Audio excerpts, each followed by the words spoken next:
दोस्तों, भोलेनाथ बड़े निराले हैं। हम भगवान भोलेनाथ की पूजा करते हैं अलग अलग रूपों में, कभी शंकर के रूप में, कभी शिव के रूप में, कभी काल भैरव के रूप में, तो कभी महामृत्युंजय के रूप में। महाशिवरात्रि का पावन पर्व नजदीक है। पूरे भारतवर्ष में महाशिवरात्रि की तैयारियां चल रही हैं। आज से महाकाल की नगरी उज्जैन में महादेव का पहला श्रृंगार है, महाकाल का पहला श्रृंगार है। तो इसी पावन मौके पर आज मैं आप लोगों को महादेव से जुड़ी एक बड़ी ही रोचक तथ्य बताऊंगा कि महादेव को चिता की भस्म क्यों प्रिय है। दोस्तों, इस कहानी की शुरुआत होती है महादेव की पहली पत्नी सती से। महादेव की पहली पत्नी सती जो प्रजापति दक्ष की पुत्री थी, प्रजापति दक्ष जिसे अपनी शक्ति पर, अपने सामर्थ्य पर बड़ा घमंड था, वो कोई मौका नहीं छोड़ता था महादेव को नीचा दिखाने का, महादेव को बुरा कहने का। तो प्रजापति दक्ष ने एक यज्ञ करवाया। उस यज्ञ में अपने सारी पुत्रियों को, सारे दामादों को, सारी देवी देवताओं को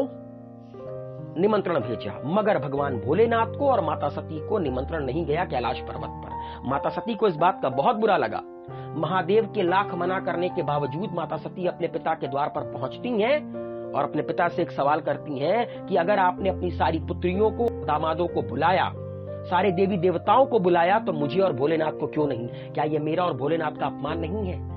प्रजापति दक्ष कहता है कि मैं उस पाखंडी को, मतलब मैं भोलेनाथ को अपना दामाद नहीं मानता। और ना जाने कितनी बुरी बुरी बातें भगवान भोलेनाथ के लिए बोलना शुरू करते हैं। माता सती से ये बात बर्दाश्त नहीं होती है और माता सती अपने पति के अपमान के एवज में उसी यज्ञ कुंड में अपने प्राणों की आहुति दे देती है। और जैसे ही ऐसा होता है, भोलेनाथ की तीसरी आंख खुलती है, पूरे के पूरे विश्व में प्रलय आता है, पूरे के पूरे ब्रह्मांड में प्रलय आता है। प्रजापति दक्ष को नहीं पता था कि क्या हो गया।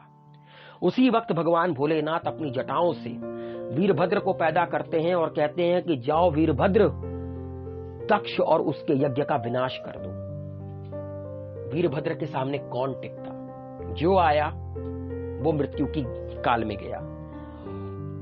फिर जहां पर यज्ञ हो रहा था वहां पर वीरभद्र पहुंचते हैं। भगवान विष्णु के उपस्थित रहने के बावजूद वीरभद्र दक्ष का गला काटकर धड़ से अलग कर देते हैं और यज्ञ का विनाश कर देते हैं।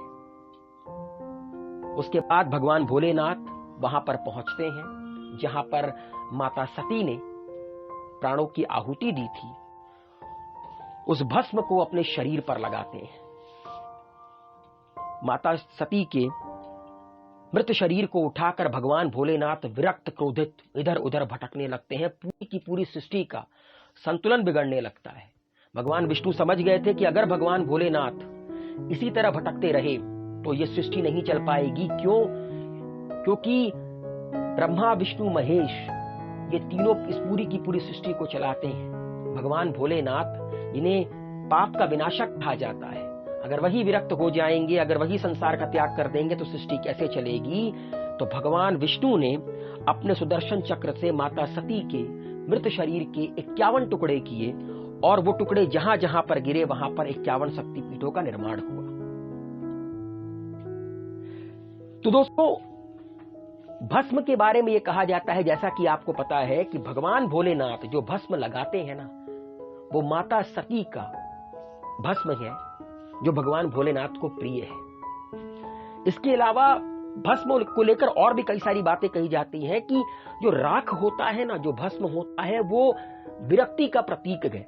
भगवान शिव लौकिक देव लगते हैं और उनका रहन सहन एक आम सन्यासी सा लगता है, एक ऐसे ऋषि सा जो गृहस्थी का पालन करते हुए मोह माया से विरक्त रहते हैं और संदेश देते हैं कि अंत में सब कुछ राख ही हो जाना है। फिर हमारा घमंड हो, हमारा शरीर हो, हमारा कुछ भी हो, इस दुनिया में जो आया है वो राख में मिलेगा। राख से दोस्तों एक संदेश और जाता है भस्म से कि ब्रह्मा सृष्टि की निर्माण करते हैं, विष्णु पालन पोषण करते हैं, लेकिन जब भी सृष्टि में नकारात्मकता बढ़ जाती है तो भगवान शिव प्रलय लाते हैं। भस्म इसी प्रलय या विध्वंस का प्रतीक भी है जो सदा याद दिलाता है कि अधर्म और पाप के मार्ग पर चलने वालों का अंत राख ही होता है। राख का एक दार्शनिक महत्व भी है कि यह शरीर जिस पर हम घमंड करते हैं, जिसकी सुविधा और रक्षा के लिए ना जाने क्या क्या करते हैं, एक दिन इसे भस्म में ही मिल जाना है। और एक बात याद रखिएगा कि मनुष्य का जो मृत्यु है वो अटल है और उसके पश्चात यह शरीर चिता की राख ही बन जाएगा। आप लोगों ने नागा साधुओं को देखा होगा। नागा साधु भी अपने शरीर में भगवान भोलेनाथ से राख मलते हैं।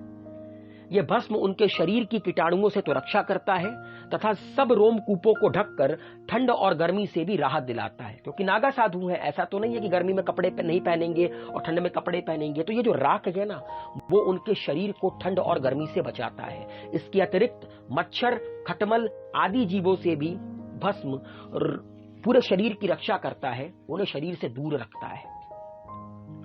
दोस्तों, भस्म 3 तरह का होता है: शौत, स्मार्थ और लौकिक। श्रुति की विधि से यज्ञ किया हो वो भस्म शौत होता है, स्मृति की विधि से यज्ञ किया हो तो वो स्मार्त भस्म होता है तथा कंडे को जलाकर भस्म तैयार किया हो तो वो लौकिक भस्म होता है। वैदिक काल में महाकालेश्वर का जो पहला श्रृंगार होता था वो चिता की राख से होता था, मगर अब वो परंपरा बंद हो गई है। अब के समय में हर रोज जो पहली श्रृंगार होती है महाकालेश्वर की, वो भस्म से होती है, लेकिन वो कंडे को जलाकर भस्म तैयार किया जाता है, जिससे भगवान भोलेनाथ की भस्म आरती होती है। तो दोस्तों, भस्म का महत्व हमारे जीवन में काफी ज्यादा है। भगवान भोलेनाथ के लिए तो माता सती उनके करीब रहे, और इसके अलावा भी कई सारे संदेश देते हैं भगवान भोलेनाथ भस्म से कि ये जो जीवन है वो नश्वर है, ये एक ना एक दिन मिट जाना है। तो उम्मीद है दोस्तों आप लोगों को आज का सफर पसंद आया होगा। अपना प्यार बनाए रखिए, हेल्दी रहिए, सेफ रहिए और आर्यावर्त को सब्सक्राइब कीजिए।